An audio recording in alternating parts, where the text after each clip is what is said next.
आपल्या सर्वांच्या घरी गणपती बाप्पांचं आगमन हे झालेलं आहे. आता सर्वांना आतुरता आहे गौराईच्या आगमनाची. तर आजच्या व्हिडिओमध्ये मी तुम्हाला गौरी आव्हानाविषयी संपूर्ण माहिती देणार आहे. त्यामध्ये गौरी घरामध्ये कशा आणाव्यात, गौरी घरात घेताना काय म्हणावे, गौरीचा सण हा 3 दिवस चालतो. तर या तिन्ही दिवशी आपल्याला काय काय करायचे आहे, गौरी आत घेण्याचा शुभ मुहूर्त, गौरी पूजण्याचा शुभ मुहूर्त, गौरी विसर्जनाचा मुहूर्त, अशी ज्येष्ठा गौरीबद्दल संपूर्ण माहिती आपण आजच्या व्हिडिओमध्ये पाहणार आहोत. त्यासाठी हा व्हिडिओ शेवटपर्यंत पहा आणि हा व्हिडिओ आपल्या मित्रपरिवाराला, नातेवाईकाला शेअर करा आणि चॅनलवरती नवीन असाल तर सबस्क्राईब करा. तर गणेश चतुर्थीला गणपती बाप्पांची स्थापना आपण आपल्या घरामध्ये केलेली आहे आणि त्यानंतर 2-3 दिवसांनी लगेच ज्येष्ठा गौरीचं आवाहन केलं जातं. अखंड सौभाग्य प्राप्तीसाठी घरामध्ये सुख समृद्धी नांदावी म्हणून ज्येष्ठा गौरीचे पूजन केलं जातं. भाद्रपद शुद्ध पक्षातील अनुराधा नक्षत्रावर ज्येष्ठा गौरीचं आगमन होतं. ज्येष्ठा नक्षत्रावर पूजन केलं जातं आणि मूळ नक्षत्रावर गौरीचं विसर्जन केलं जातं. गौरी या ठरलेल्या दिवशी येतात आणि ठरलेल्याच दिवशी जातात. त्यामुळे 3 दिवसाच्या माहेरपणासाठी आलेल्या गौरीचे माहेरपण अगदी थाटामाटात केलं जातं. म्हणजे गौरी ही आपल्या घरची 3 दिवसाची पाहुणी असते. ती माहेरवाशीन म्हणून येत असते. त्यामुळे आपण सर्वजण अगदी आनंदाने, उत्साहाने गौरीचं आगमन करायचं असतं. तर यंदा रविवार दिनांक 31 ऑगस्ट 2025 रोजी ज्येष्ठा गौरीचे आगमन होणार आहे. अनेक कुटुंबामध्ये आपापल्या रीतिरिवाजाप्रमाणे गौरी बसवल्या जातात. 3 दिवस चालणाऱ्या या उत्सवात पहिल्या दिवशी गौरीचे आगमन, दुसऱ्या दिवशी गौरीचे पूजन आणि तिसऱ्या दिवशी गौरीचे विसर्जन केले जाते. गौरी म्हणजेच माता पार्वती या भगवान शंकर यांच्या पत्नी आणि विघ्न विनाशक गणपती बाप्पा यांच्या माता आहेत. गौरी हे माता पार्वतीचे दुसरे नाव आहे. भाद्रपद महिन्यातील अनुराधा नक्षत्रावर ज्येष्ठा व कनिष्ठा गौरी आवाहन केले जाते. महाराष्ट्रात या सणाला महालक्ष्मी पूजन असेही म्हणतात. महालक्ष्मी ही समृद्धीची देवता असल्याने गौरीची पूजा करतात.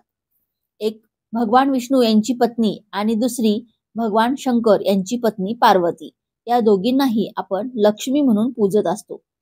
पण या दोघींमध्ये देवी पार्वती ह्या ज्येष्ठा गौरी म्हणून ओळखल्या जातात. तर या दिवशी अनेक घरोघरी गौरीचे आगमन होते. ज्यांना आपल्या घरी गौरी आणायच्या आहेत त्यांनी या शुभ मुहूर्तावर आणाव्यात. तर रविवारी 31 ऑगस्ट 2025 रोजी गौरी आत घेण्याचा शुभ मुहूर्त दुपारी 3:57 पासून ते सायंकाळी 5:25 शुभ दिवस आहे. म्हणजे साधारण दुपारी 4 ते सायंकाळी 5:30 वाजेपर्यंत शुभ दिवस आहे. या वेळामध्ये तुम्ही गौरी घरामध्ये आणू शकता. वेळ कमी आहे म्हणून उगीच घाई गडबड करू नये. अगदी शांत प्रसन्न वातावरणात आनंदाने आपल्या घरी गौरी घ्यायच्या आहेत. गौरी आत घेण्याची तयारी तुम्ही आधी पण करून ठेवू शकता. फक्त मुहूर्तावरती आत घेतल्या तरीही चालतात. अनेक ठिकाणी वेगवेगळ्या पद्धतीने गौरीची स्थापना केली जाते. काही ठिकाणी उभ्या गौरी असतात तर काही ठिकाणी बसलेल्या गौरी असतात. पण आपल्याकडे पूर्वीपासून जी परंपरा आहे, जी पद्धत चालत आलेली आहे त्यानुसार आपण गौरीची स्थापना करायची आहे. त्यामध्ये पण काही जणांकडे खड्यांच्या गौरी असतात, काही जण फक्त मुखवट्यांची पूजा करतात. अनेक ठिकाणी 5 लहान मडक्यांची उतरंड रचून त्यावर गौरीचा मातीचा मुखवटा बसवतात. काही ठिकाणी धातूच्या कोठ्यावर मुखवटा बसवतात. रूढीप्रमाणे मूर्तीला साडी नेसून अलंकाराने सजवतात. अशा प्रकारे भाग बदलला की थोड्याशा पद्धतही बदलतात. त्यामुळे प्रत्येक ठिकाणची पद्धत ही थोडीफार वेगवेगळी असू शकते. तुमच्याकडे परंपरेनुसार जी पद्धत चालत आलेली आहे त्यानुसार तुम्ही करू शकता.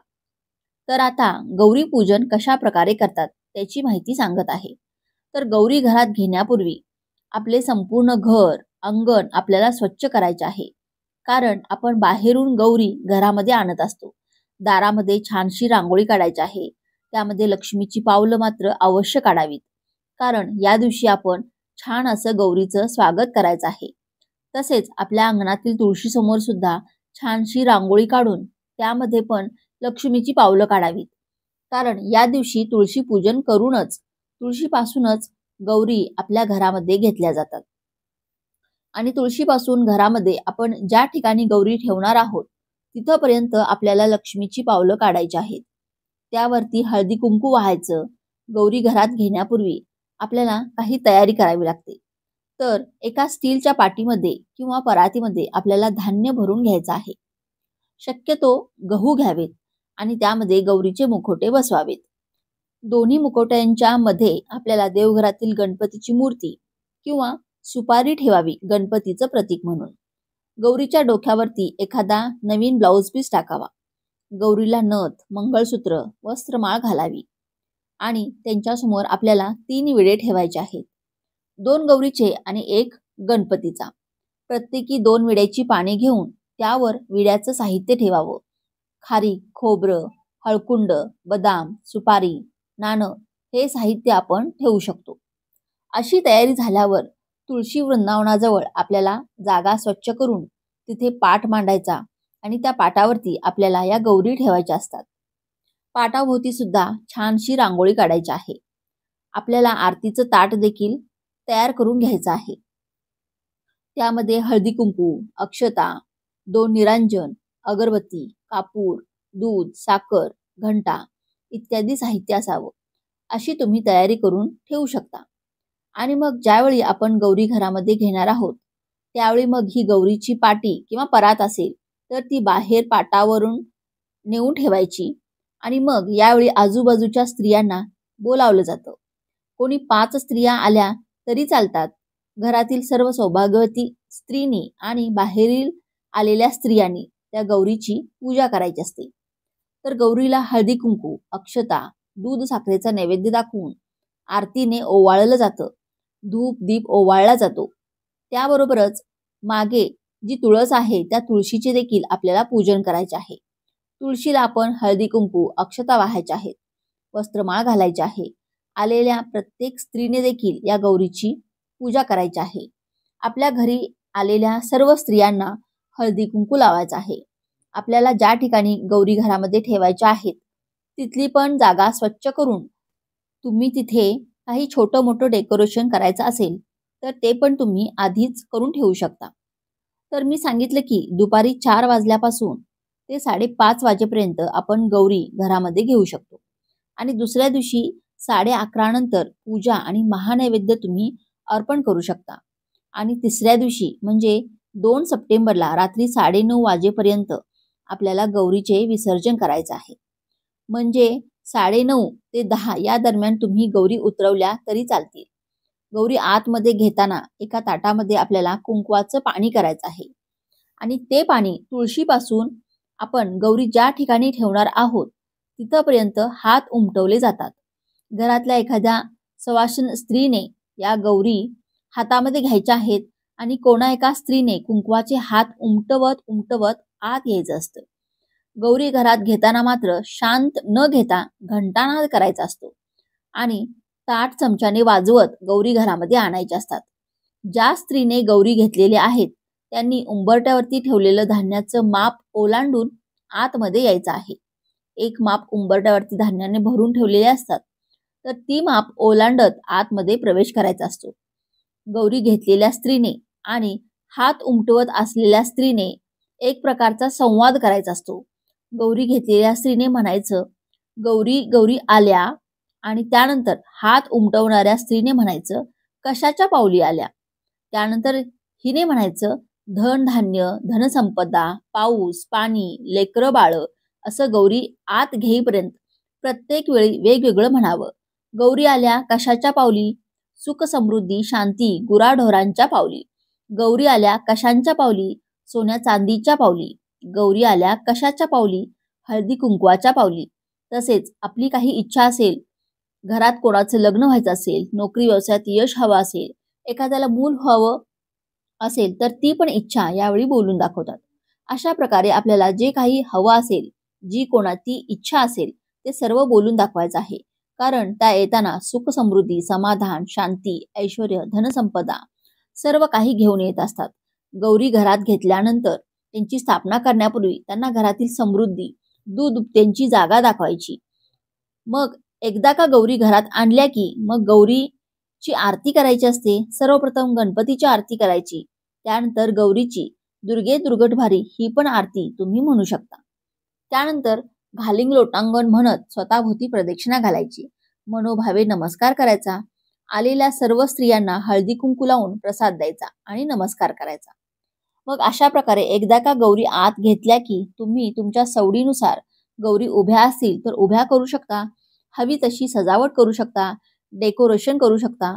गणपतीच्या मूर्तीजवळ गौरीची स्थापना करावी. शक्यतो माहेर वाशनीच्या हातूनच गौरीची स्थापना होते. तिला साडी नेसवली जाते, तिला सजवले जाते.